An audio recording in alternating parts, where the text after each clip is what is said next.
L'Espai La Rambleta de València ha acollit la presentació de l'esborrany de la futura llei valenciana de serveis socials inclusius. Una llei que pretén equiparar els serveis socials a l'educació, la sanitat i les pensions com a drets fonamentals de la ciutadania.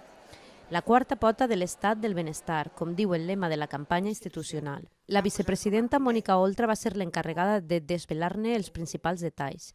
La nova llei prestarà atenció universal, multidisciplinar i integral.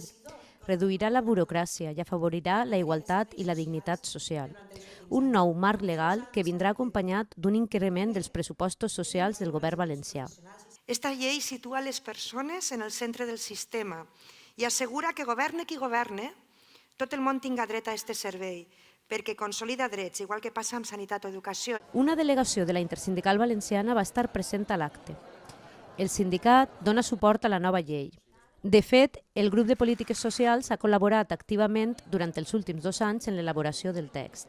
Esperem que els pressupostos del 2018, que s'han vist incrementats per a donar cobertura a aquesta llei, complisquen les expectatives que tot el ciutadà i els usuaris i les famílies desitgem en aquesta nova llei. Estarem vigilants des de la Intersindical Valenciana per a que així siga. La llei entra ara en fase d'al·legacions. Es preveu que s'aprove en l'últim trimestre d'enguany.